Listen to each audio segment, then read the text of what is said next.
नमस्कार विद्यार्थी मित्रांनो, welcome in the world of chemistry, welcome in the world of RCC. तर आपला जो टॉपिक चालू आहे सेक्शन 1 गॅल्व्हॅनिक सेल, त्यामध्ये या टॉपिकचा heart very very important point of this topic Nernst equation.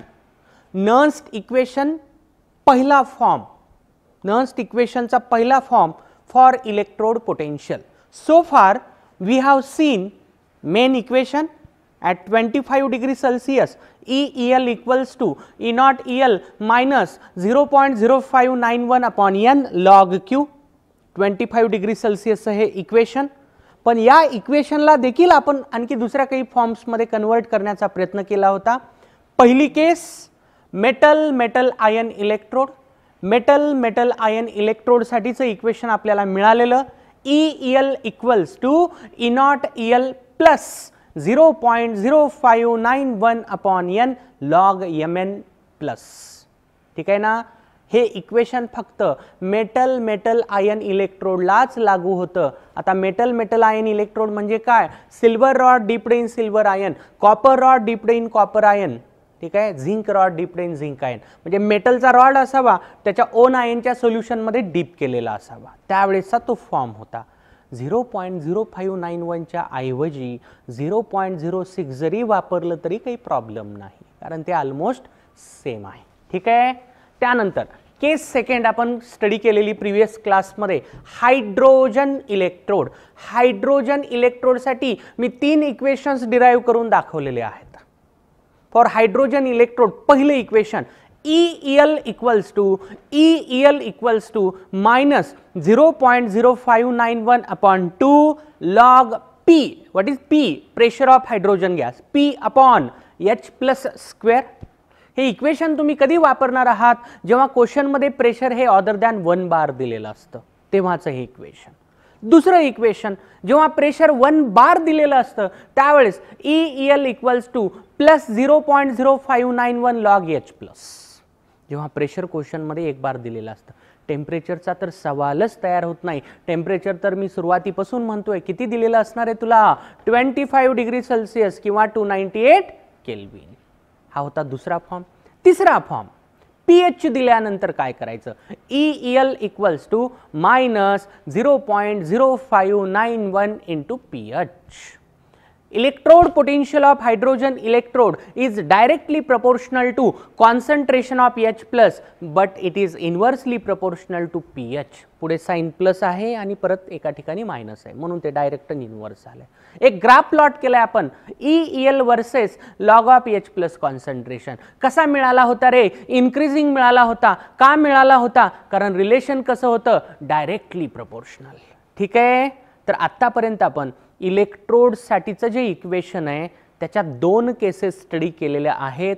त्या दोन्ही केसचे मी न्यूमरिकल देखील सॉल्व करून दाखवलेत, जेणेकरून तुम्हाला आयडिया यावी की कुठलं इक्वेशन कधी वापरायचं असतं। ठीक आहे, आता एक शेवटची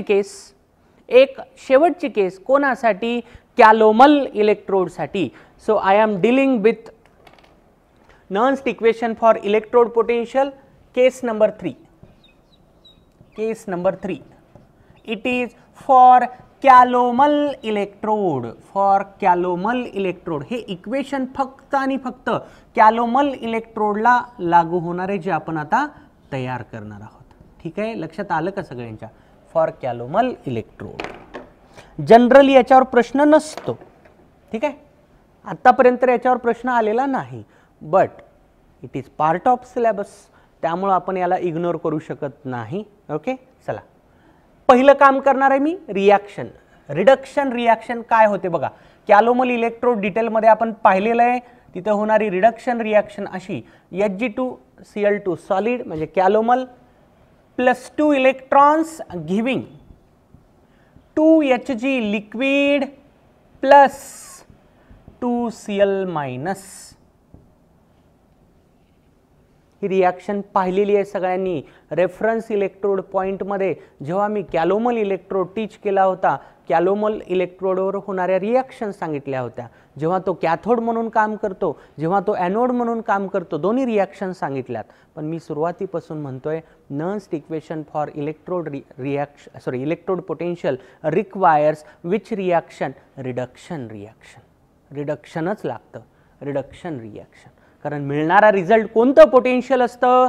रिडक्शन पोटेन्शियल असतं. ठीक आहे, तर बघू मग आता क्यू काढूत. क्यू इक्वल्स टू, ठीक आहे, आठवा थोडंसं. Q reaction quotient, concentration of product divided by concentration of reactant. हे लिहित असताना तुला कशाला इग्नोर करायचंय? प्युअर सॉलिड आणि प्युअर लिक्विड. प्युअर सॉलिड आणि प्युअर लिक्विडचं कॉन्सन्ट्रेशन किती ट्रीट केलं जातं? युनिटी, एक ट्रीट केलं जातं. कारण त्यांचं कॉन्सन्ट्रेशन म्हणजे त्यांची डेन्सिटी असते आणि जी कधी बदलत नसते. ठीक आहे, मी सांगितलं याच्याबद्दल. बघ आता हे प्युअर लिक्विड आहे, मर्क्युरी प्युअर लिक्विड आहे, हा प्युअर सॉलिड आहे. सॉलिड आणि लिक्विडला इग्नोर करायचं असतं. फोकस कशावर करायचा असतो? गॅसवर आणि आयनवर. गॅसवर आणि आयनवर. ठीक आहे, हे इग्नोर झालं. क्यू लिहित असताना याचा विचारच करू नकोस. हे पण इग्नोर झालं, याचा विचार करू नकोस. विचार तुला करायचा कशाचा? Cl मायनसचा.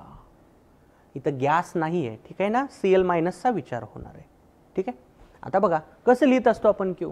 प्युअर सॉलिड प्युअर लिक्विडचं कॉन्सन्ट्रेशन 1 असल्यामुळे त्याला इग्नोर करून टाका. ठीक आहे, आयनचा विचार करू. Concentration of product divided by concentration of reactant. बघा आता प्रोडक्ट साईडचा हा तर इग्नोर झाला, याचा विचार करा. Cl मायनस कॉन्सन्ट्रेशन, मी म्हणलंय जे कोइफिशियंट असतात ते कुठं जात असतात? पॉवरमध्ये जात असतात. डिवायडेड बाय हे रिॲक्टंट साईड. आता रिॲक्टंट साईड याचं कॉन्सन्ट्रेशन 1 असतं, इलेक्ट्रॉन तर धरतच नाही आपण, हे 1 म्हणजे Cl मायनस कॉन्सन्ट्रेशन स्क्वेअर असा याचा अर्थ झाला. आलं का रे लक्षात? ठीक आहे, now putting this value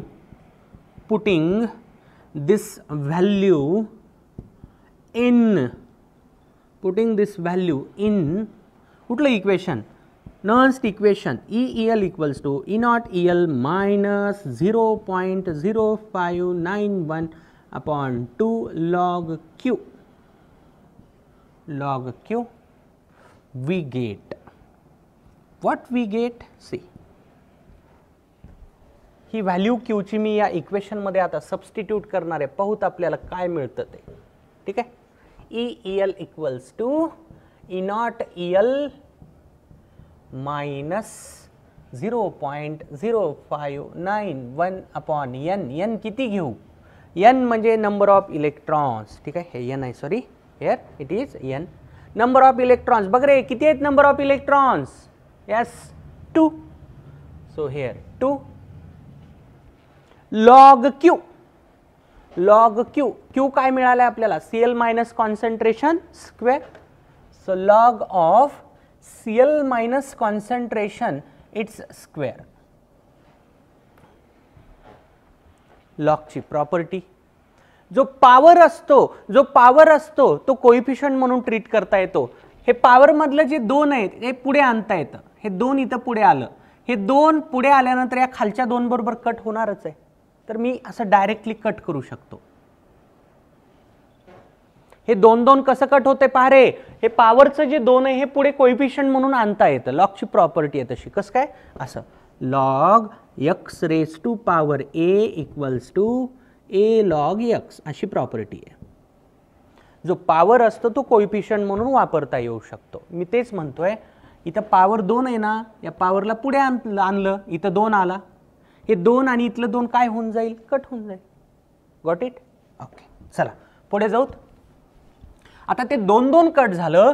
so I am having EEL equals to E naught EL minus 0.0591 log Cl minus concentration. Okay. So this is the equation that you have to remember for Calomel electrode. Derivation जाऊ द्या उडत, derivation नाही लक्षात ठेवलं तरी चालेल, but compulsorily you have to remember this equation, and this equation is used only for Calomel electrode जो आपण स्टडी केलेला आहे. हे इक्वेशन फक्त आणि फक्त कॅलोमल इलेक्ट्रोडलाच लागू होतं, दुसऱ्या इलेक्ट्रोडला लागू होत नाही. ठीक आहे, आता बघा पुढे याच्यावर न्यूमरिकल प्रॉब्लेम कसा असेल. ठीक आहे, इनॉट व्हॅल्यू तुम्हाला लक्षात ठेवण्याची गरज नाही. हे क्वेश्चन मध्ये दिलेलं असेल, हे क्वेश्चन मध्ये दिलेलं असेल, हे क्वेश्चन मध्ये दिलेलं असेल.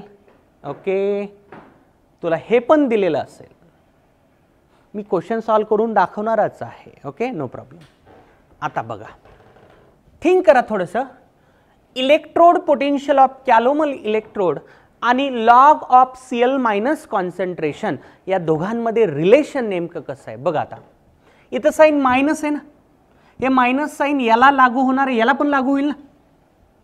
लॉग Cl मायनस जेवढं जास्त असेल, लॉग Cl मायनस जेवढं जास्त असेल, इथं मायनस साइन असल्यामुळे हे उत्तर तेवढं कमी येईल. Greater the value of log Cl minus, greater the value of log Cl minus, smaller will be the value of EL.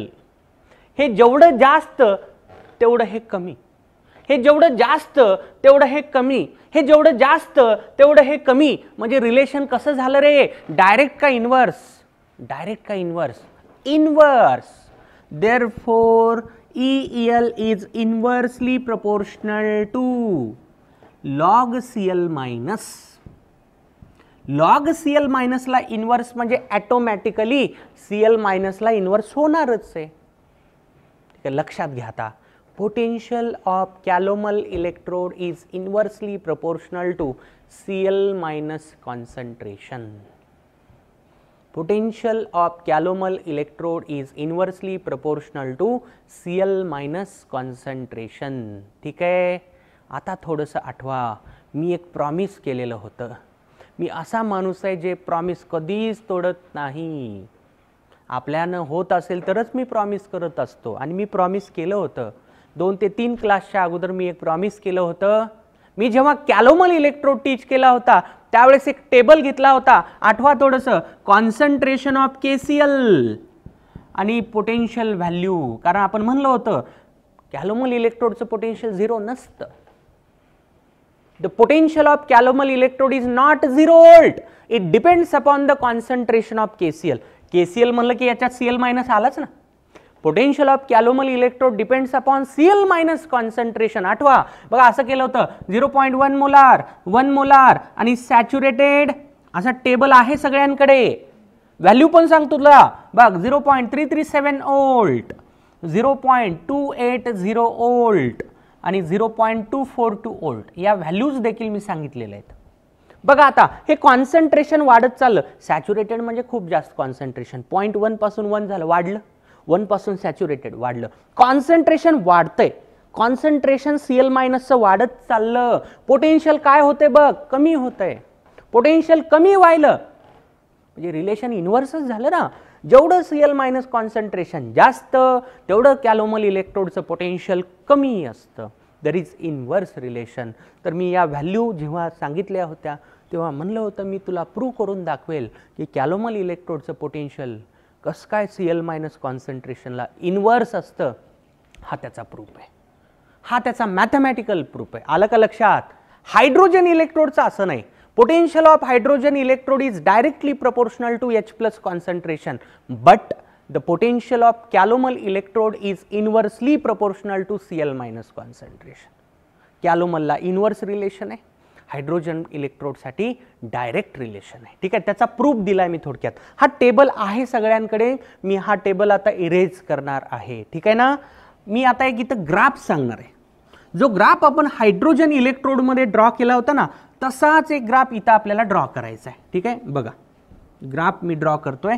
मी घेतोय y ॲक्सिसला इलेक्ट्रोड पोटेन्शियल घेतलं, y ॲक्सिसला इलेक्ट्रोड पोटेन्शियल घेतलं.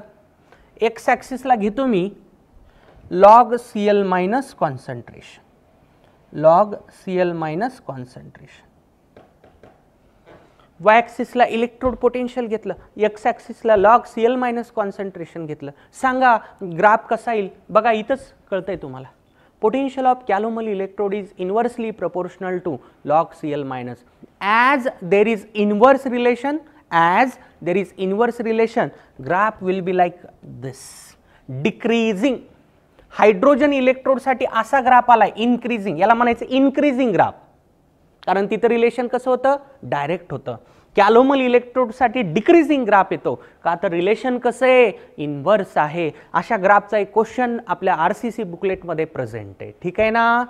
Potential of calomel electrode inversely proportional to, लक्षात ठेवून टाका, potential of calomel electrode inversely proportional to Cl minus concentration, but the potential of hydrogen electrode is directly proportional to H plus concentration.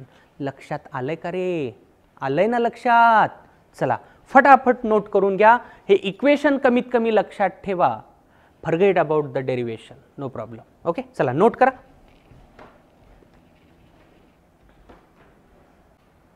कॅलोमल इलेक्ट्रोडचं जे equation आपण तयार केले त्याच्यावर एक numerical problem solve करू, म्हणजे इक्वेशन कसं वापरायचं हे तुमच्या लक्षात येईल. ठीक आहे, चला बघा question. Find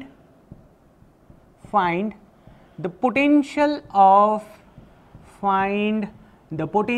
of calomel electrode, find the potential of Calomel electrode having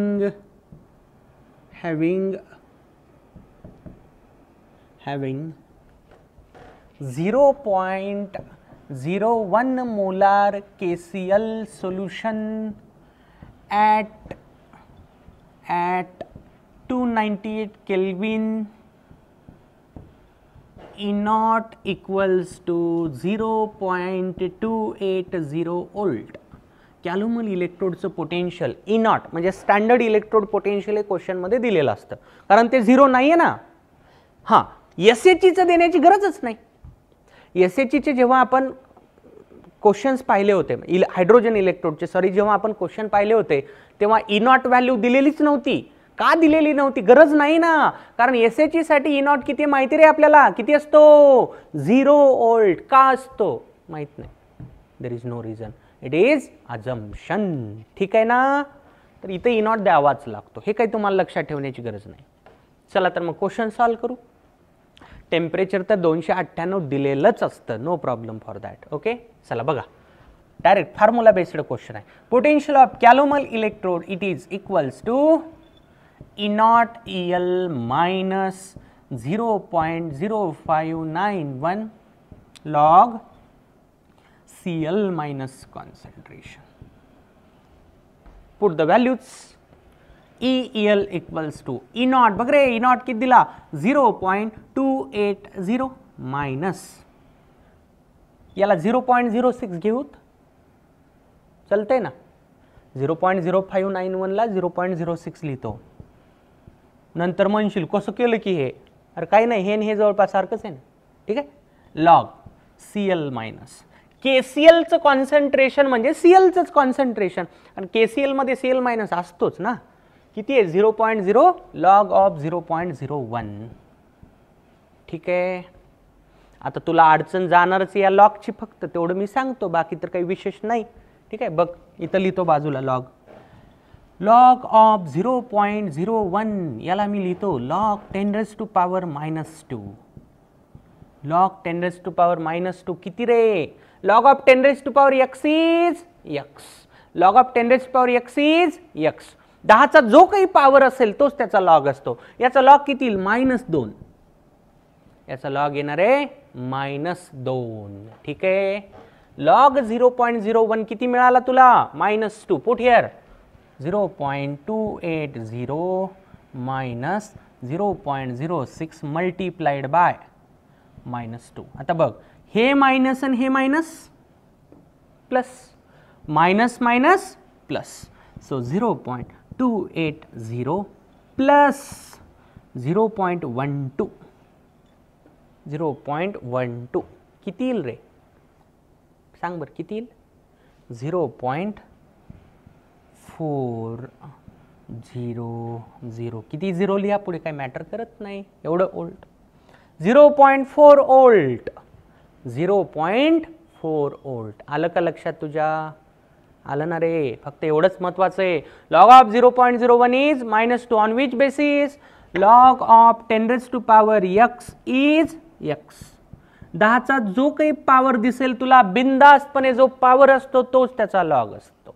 ठीक आहे, अलग लक्षात. तर असा क्वेश्चन कॅलोमल इलेक्ट्रोडचा येऊ शकतो किंवा मग तो ग्राफ मी आताशी ड्रॉ केला होता असा डिक्रीजिंग. का डिक्रीजिंग? कारण पोटेन्शियल कॅलोमल इलेक्ट्रोडचं Cl- कॉन्सन्ट्रेशनला इन्व्हर्सली प्रपोर्शनल असतं. घ्या पटापट नोट करून. तर आपण कंप्लीट केलाय नर्न्स्ट इक्वेशनचा फॉर्म नंबर 1. नर्न्स्ट इक्वेशनचा पहिला फॉर्म आपण जो स्टडी केला आतापर्यंत तो होता regarding electrode potential. Electrode potential साठीचे नर्न्स्ट इक्वेशनचे बरेच फॉर्म स्टडी केलेत. ठीक आहे ना. आणि तुमचं काम हलकं कसं होईल त्याचा मी विचार करून मी त्या इक्वेशन्सला सिम्प्लिफाय करत गेलोय. ठीक आहे.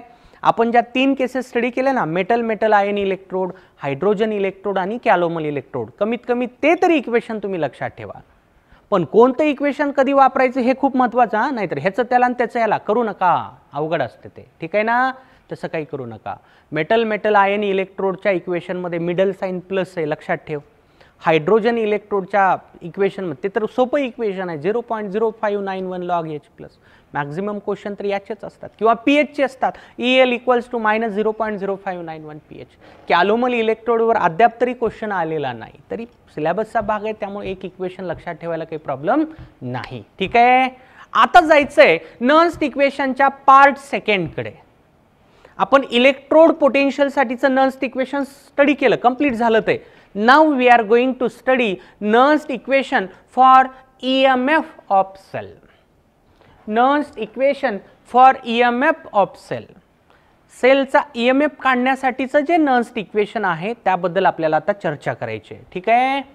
तर बघा इक्वेशन काय आहे आणि या इक्वेशन मध्ये देखील मी पुरेपूर प्रयत्न करणार आहे तुमचं काम कमी होण्याचा, सिम्प्लिफिकेशनचा. ठीक आहे. सो मदर इक्वेशन म्हणजे जे मेन इक्वेशन आहे ते असं आहे, E cell = E naught cell minus RT/NF ln/Q. बघा थोडासा बदल झालाय. आपण इलेक्ट्रोड पोटेन्शियल साठी पाहिलेलं इक्वेशन असं होतं, EL = E naught EL minus RT/NF ln/Q. हे इलेक्ट्रोड पोटेन्शियल साठी पाहिलेलं इक्वेशन. आता हे EMF ऑफ सेल साठी पाहिलेले इक्वेशन. याच्यात थोडासा बघा सिम्बॉल मध्ये फरक झालाय. इलेक्ट्रोड पोटेन्शियल आहे हे इलेक्ट्रोड पोटेन्शियल आहे, हे EMF ऑफ सेल आहे. Electrode potential EMF of cell. थोडासा बदल आहे, सिम्बॉलचा बदल आहे. सिम्बॉलचा थोडासा जरी बदल असला अर्थ खूप वेगळा आहे. ठीक आहे. पाहूत आपण या इक्वेशन मध्ये असणाऱ्या क्वांटिटीज काय काय आहेत हे तुझ्या लक्षात येईल.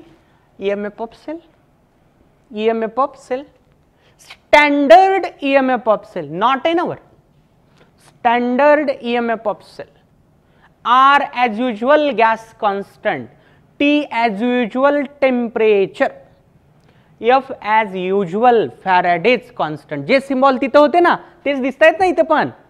आता N तिथं पण होता, इथं पण आहे. Q तिथं पण होता, इथं पण आहे. पण त्या N आणि Q चे अर्थ मात्र वेगळे आहेत. ठीक आहे.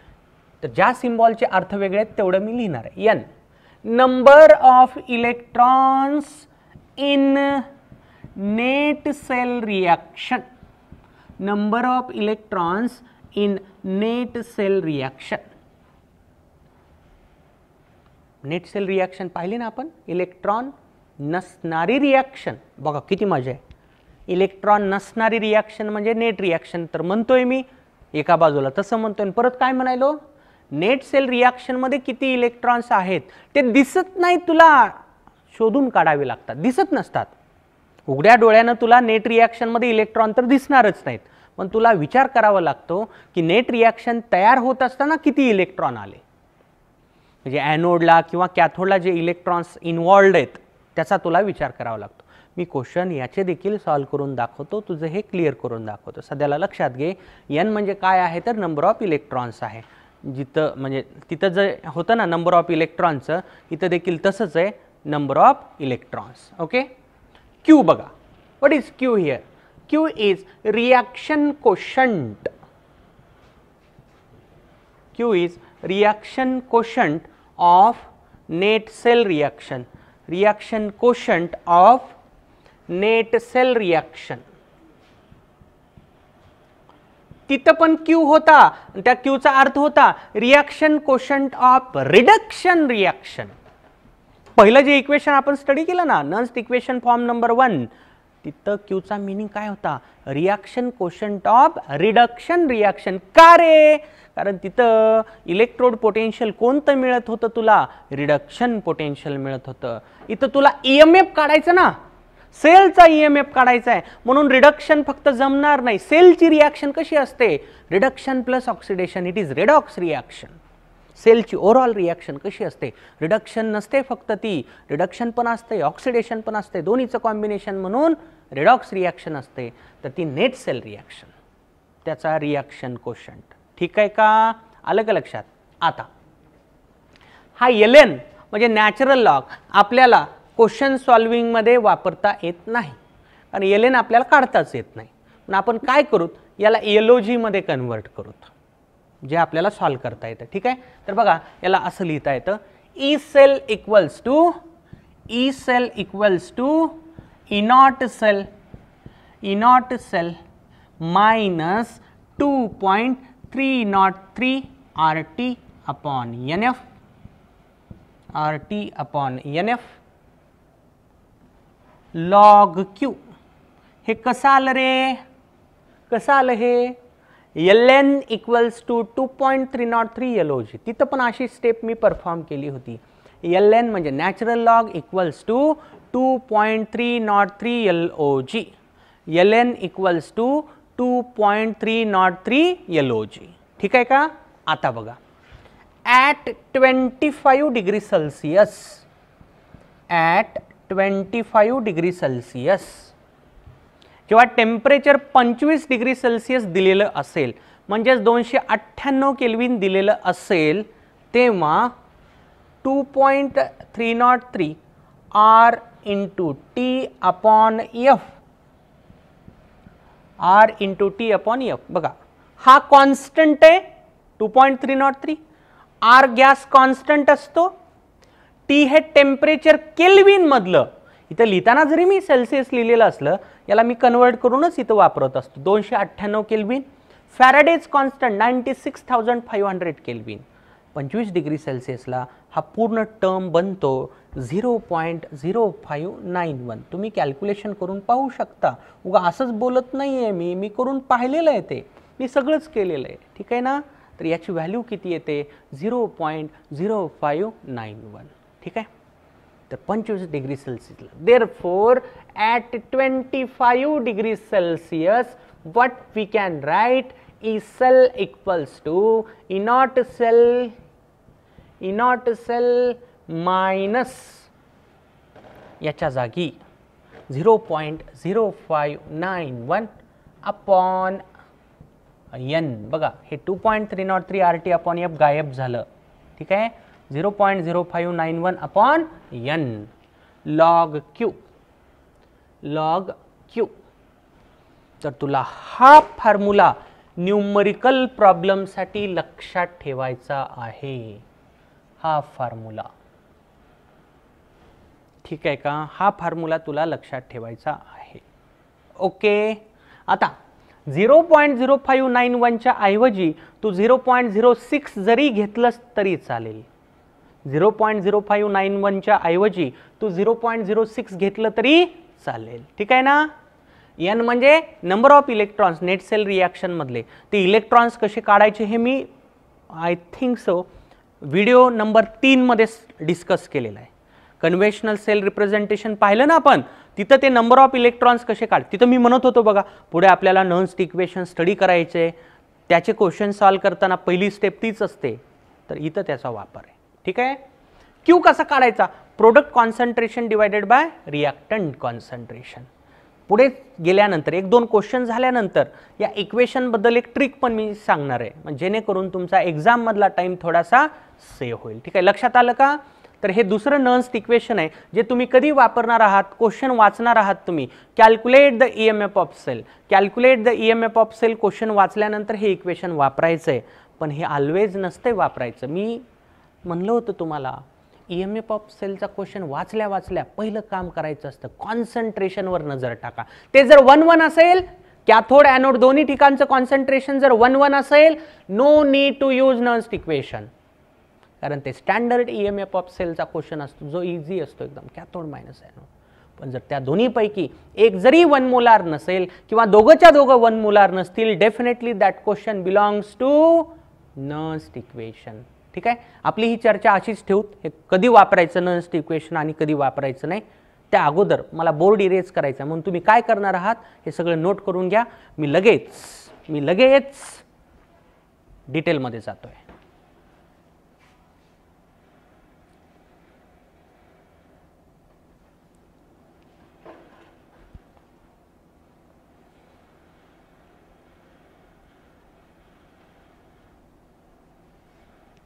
ठीक आहे, आता पहा मी क्वेश्चन सॉल्व करतो. क्वेश्चन सॉल्विंग मध्ये तुमच्या लक्षात येईल की नेमकं सरांचं म्हणणं काय आहे, यांना नेमकं म्हणायचं आहे काय. मला तसं भरपूर काही म्हणायचं आहे. ठीक आहे, let us see one question belonging to Nernst equation for EMF of cell. ठीक आहे, बघा question number 1. calculate the EMF of following cell at 25 degrees Celsius. At 25 degrees Celsius, zinc solid, zinc plus 2, 0.1 molar, Cu plus 2, 0.2 molar, Cu solid.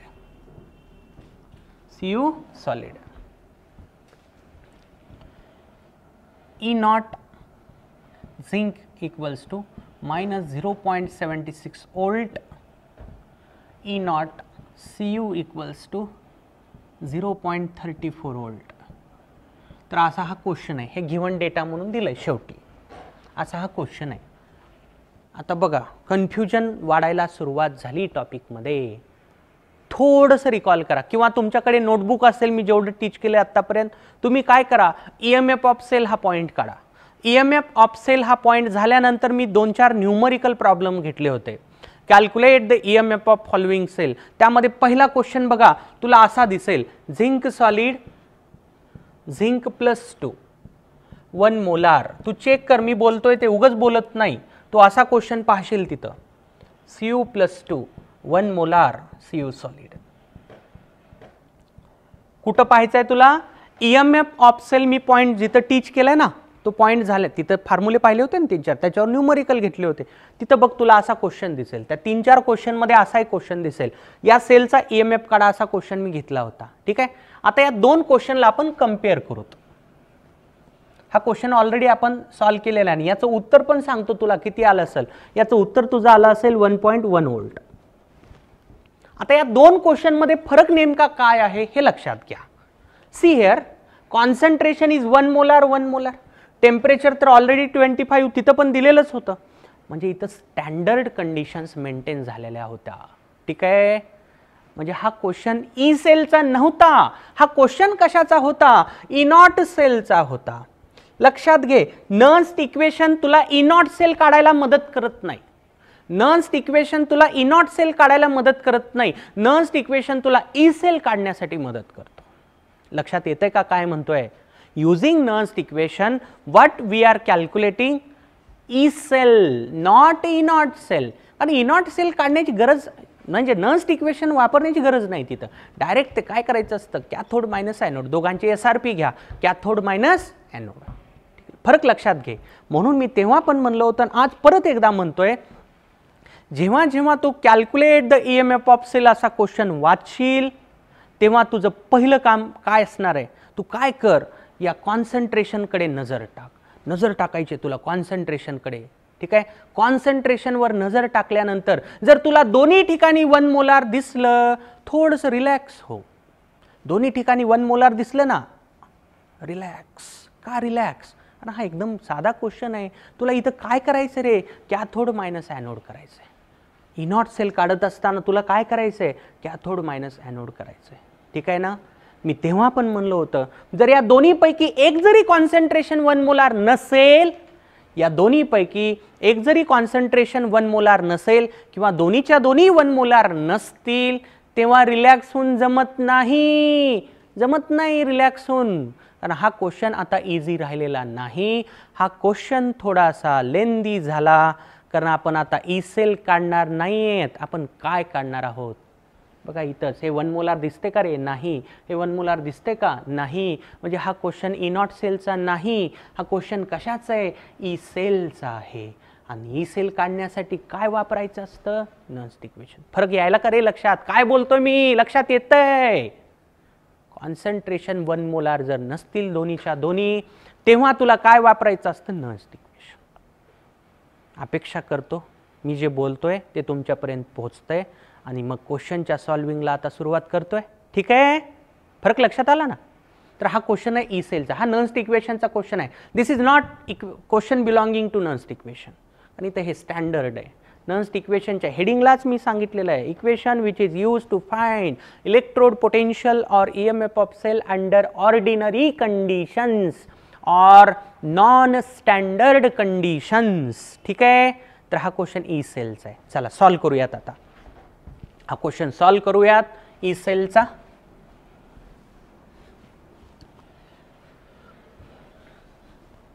आता EMF of सेलचं जे आपण आत्ताशीच equation तयार केलं शेवटचं, बघ लिहितो परत मी इथं. E cell equals to E naught cell minus 0.0591 upon N log Q. हे इक्वेशन मी आता तयार करून दाखवलं ना, याचा हा क्वेश्चन आहे. तुला जर ई सेल काढायचं झालं, तुझ्याकडे काय काय असलं पाहिजे रे? तुझ्याकडे ई नॉट सेल असलं पाहिजे. दिलं का रे तुला ई नॉट सेल? कुठं दिसते का? ई नॉट सेल नाही दिलेलं. झिंकचं आणि कॉपरचं पोटेन्शियल दिलंय, पण आपल्याला ई नॉट सेल दिलं नाही. म्हणजे मला ई नॉट सेल काढून घ्यावं लागेल. ई नॉट सेल काढून घ्यावं लागेल. तुला नंबर ऑफ इलेक्ट्रॉन्स इथं कुठं दिलेत का? नाहीत दिलेले. ते पण बघावे लागतील किती असतील. तुला क्यू पण दिलेलं नाही. क्यू म्हणजे रिॲक्शन कोशंट आहे. रिॲक्शन कोशंट काढण्यासाठी रिॲक्शन लागते. रिॲक्शन पण दिलेलं नाही. काहीच दिलं नाही आणि क्वेश्चन सॉल्व करा म्हणतायत. म्हणजे हा खूप मोठा क्वेश्चन आहे, लेंदी क्वेश्चन आहे. पण एकदा का प्रॅक्टिस झाली, काहीच लेंदी वाटत नाही. जीवनात असंच असतं. एखादी लेंदी वाटणारी गोष्ट प्रॅक्टिसमधून खूप शॉर्ट बनत असते. तसंच इथं आहे. हा क्वेश्चन दिसायला मोठा दिसतोय, पण खूप इझी क्वेश्चन आहे. ठीक आहे. बघा मी सॉल्व करतोय. लक्षात आलं का? टप्पे काय असतील, स्टेप्स काय असतील? ई नॉट सेल काढावं लागेल. रिॲक्शन लिहावी लागेल, नेट रिॲक्शन. त्या रिॲक्शनवरून क्यू काढावं लागेल. परत त्याचा लॉग घ्यावा लागेल. यन किती आहे बघावं लागेल. नंतर मग इथं फॉर्म्युल्यात व्हॅल्यू टाकाव्या लागतील. असं खूप मोठं काम आहे. ठीक आहे. चला मी याला स्टेप वाईज करतो समजण्यासाठी. एवढा क्वेश्चन मी थोडंसं व्यवस्थित स्टेप वाईज. स्टेप 1 तुम्ही अशा क्वेश्चनमध्ये स्टेप फॉलो करत चला. जाऊ द्या, टाइम जाऊ द्या थोडासा, कारण फिजिकल केमिस्ट्रीच्या क्वेश्चन्समध्ये असा एखादा दुसरा न्यूमरिकल असतो जो टाइम कन्झ्युमिंग असतो. बाकी तर फॉर्म्युला बेस्ड क्वेश्चन असतात. त्यामुळे तिथं जो टाइम सेव्ह झालेला असतो तो इकडं वापरायचा असतो. तसा हा क्वेश्चन आहे. ठीक आहे ना? मला काय म्हणायचं लक्षात येते? घ्या. Step 1 to calculate E naught cell. पहिली स्टेप ई नॉट सेल काढणे. To calculate E naught cell. ठीक आहे ना? ही पहिली स्टेप. ठीक आहे. ई नॉट सेल काढू. ई नॉट सेल कसा काढणार आहेस तू? E naught cathode minus anode हा घेतलाय फॉर्म्युला मी. Formula number 4. EMF of cell point काढा, तिथं फॉर्म्युला दिसेल. आता इथं स्पेसिफाईड नाही whether it is reduction potential और ऑक्सिडेशन पोटेन्शियल. आयुपीएसी रूलानुसार जेव्हा सांगितलेलं नसतं की ते पोटेन्शियल रिडक्शनचं आहे का ऑक्सिडेशनचं आहे, by default it is SRP. म्हणजे हे रिडक्शन पोटेन्शियल आहे, हे देखील रिडक्शन पोटेन्शियल आहे. कॅथोड मायनस ॲनोड फॉर्म्युल्यामध्ये दोन्ही पोटेन्शियल कोणते आहेत? रिडक्शन पोटेन्शियल आहे. टाकूत व्हॅल्यू मग. आता सांग रे मला इथं कॅथोड आणि ॲनोड कोण? आता येतं का नाही तुझ्या लक्षात? बघितल्या बघ रे. ABC anode bridge cathode. Anode bridge cathode. Anode bridge cathode. So anode is zinc, anode is zinc, cathode is copper. Anode is zinc, cathode is copper. ठीक आहे, anode is zinc, cathode is copper. So E not, cathode is copper उजव्या बाजूला असल्यामुळे minus anode कोण zinc. टाक value, कॉपरची value बघ दिली आहे तुला. हां इथं पण सिम्बॉल काही दिलं नाही म्हणजे हे SRPच आहे ना, आपल्याला SRP हा फॉर्म्युलाच SRPच आहे. SRP व्हॅल्यूज दिल्यात. ठीक आहे, कॉपर किती आहे बघ 0.34, 0.34 मायनस हे फॉर्म्युल्यामधलं मायनस. आता त्याची व्हॅल्यू मायनस आहे म्हणून ब्रॅकेट करतो. हे सॉल्व कर, तुला उत्तर मिळेल 1.1 व्होल्ट. हा क्वेश्चन इथपर्यंतचा क्वेश्चन मी तिथं घेतलेला आहे. तिथं एक असा एवढा क्वेश्चन होता आणि या क्वेश्चन सॉल्विंग मध्ये तो क्वेश्चन एक स्टेप आहे. म्हणजे फरक बघा, तिथं जो क्वेश्चन आपण सॉल्व केलाय ना तो क्वेश्चन या क्वेश्चन सॉल्विंगची फक्त एक स्टेप आहे. तिथं हे आन्सर आलं होतं, फायनल आन्सर होतं आहे. ठीक आहे, त्या क्वेश्चनचं. ठीक आहे, ही इथं पहिली स्टेप झाली. आता step second. Step second, to find net reaction. मी तुम्हाला टीच केलेलं आहे की नेट रिएक्शन कशी काढली जाते, त्याचे क्वेश्चन्स देखील पाहिले आपण. ठीक आहे, सोपं असतं. ठीक आहे, रिएक्टंट प्रोडक्ट, रिएक्टंट प्रोडक्ट किती सोपं आहे. Reactant product, reactant product. ठीक आहे, चला सुरुवात करतोय. रिएक्टंट प्रोडक्ट, झिंक सॉलिड लिहिलं डाव्या बाजूला, त्याचा प्रोडक्ट झिंक +2 उजव्या बाजूला. झालं रिएक्टंट प्रोडक्ट. आता इथं तसंच रिएक्टंट प्रोडक्ट. आता हे रिएक्टंट प्लस Cu+2 प्रोडक्ट काय Cu. सोपं आहे ना, तिथं घेतलेत ना असे प्रश्न. आठवा थोडंसं रे, हे झालंय सगळं आठवा. ठीक आहे, रिएक्टंट त्याचा प्रोडक्ट, रिएक्टंट त्याचा प्रोडक्ट, झाली नेट रिएक्शन. आता सांगा मग इथं इलेक्ट्रॉन्स किती. देअरफॉर N = सांग रे, याच्यात इलेक्ट्रॉन किती येतील बघ, विचार कर. झिंकचं झिंक +2 व्हायलं, झिंकचं झिंक +2 होताना झिंक किती इलेक्ट्रॉन लूज करेल 2. कॉपर +2चं कॉपर होत असताना कॉपर +2 किती इलेक्ट्रॉन गेन करेल परत 2. मग ते 2 आणि हे 2 4 का. नाही रे, नाही तसं नाही. जे इलेक्ट्रॉन झिंक लूज करत असतो ना तेच इलेक्ट्रॉन कॉपर गेन करत असतो, म्हणून त्याला डबल करायचं नाही. Either you can take oxidation at anode और रिडक्शन ॲट कॅथोड. दोन्ही ॲड करायचं नसतं. मी तसं काय शिकवलं नाही तुम्हाला. इलेक्ट्रॉन N काढताना, इलेक्ट्रॉन्स काढताना ॲनोडचे इलेक्ट्रॉन आणि कॅथोडचे इलेक्ट्रॉन बेरीज करा, मी असं बोललो नाही. ठीक आहे, झिंक 2 इलेक्ट्रॉन लूज करणार आहे किंवा कॉपर 2 इलेक्ट्रॉन गेन करणार. मी किंवा म्हणतोय म्हणजे N किती आलं 2. किंवा तुला पाठच करायचं ना तर हे तरी पाठ कर. नंबर ऑफ इलेक्ट्रॉन काढत असताना एकतर डाव्या बाजूचा चार्ज किंवा उजव्या बाजूचा चार्ज, डाव्या बाजूचा किंवा उजव्या बाजूचा. बघ डाव्या बाजूचा चार्ज किती आहे, ओव्हरऑल चार्ज +2 आहे, किंवा उजव्या बाजूचा चार्ज बघ किती आहे +2. एकतर डाव्या बाजूचा किंवा उजव्या बाजूचा चार्ज, त्याचं मॅग्निट्यूड बघ किती आलं 2 आलं ना. ठीक आहे, आता काढूत Q. Step 3. Step 3, step 3 log Qच काढू आपण. Log Q, log Q = log of Q काढू. आता Q कसा काढायचा रे. Product concentration divided by reactant concentration, product concentration divided by reactant concentration. बघ ही नेट रिएक्शन आहे. हे कॉपर सॉलिड आहे. प्युअर सॉलिडला इग्नोर करायचं असतं, प्युअर लिक्विडला पण इग्नोर करायचं असतं. फोकस ठेवायचा असतो आयन आणि गॅसवर. म्हणजे मी याला इग्नोर करणार आहे, याला पण इग्नोर करणार. कट केलं म्हणजे आता ते वेगळं वाटून या, राहू दे भाऊ, कट करत नाही, नाहीतर डाऊट यायचा परत. कट कसं काय केलं. मला म्हणायचंय की हे तुला Q काढताना विचारात घेण्याची गरज नाही. झिंक आणि कॉपर, कारण ते कोण आहेत, प्युअर सॉलिड आहेत. Q कसा काढशील आता, प्रोडक्ट अपॉन रिएक्टंट. बघ प्रोडक्ट साईडला झिंक +2 आहे, लॉग झिंक +2. याचं कॉन्सन्ट्रेशन 1 आहे म्हणजे त्याला इग्नोर करा, divided by copper +2, copper +2, zinc +2 divided by copper +2.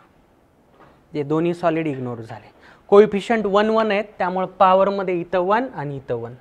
इथं लिहितो पर्पजफुली पॉवर मी, नाहीतर पुढे काय होईल तुम्ही पॉवर इग्नोर करत चला. 1 1 लिहिलं. ठीक आहे. चला आता व्हॅल्यू टाका. लॉग ऑफ झिंक +2 बघ रे क्वेश्चनमध्ये किती दिले 0.1 आणि copper +2 0.2. Log of 0.1 by 0.2 log 1/2 log 1/2 log 1/2 कसा काढशील तू. therefore log q equals to log 1/2 कसा काढणार आहे. log 1 minus log 2. मी सांगितलंय जेव्हा दोन नंबरचा भागाकार असतो त्यांच्या लॉगची वजाबाकी होत असते, दोन नंबरचा गुणाकार असतो त्यांच्या लॉगची बेरीज होत असते. इथं वजाबाकी होईल. log 1 किती असतो 0, log 2 असतो 0.3010.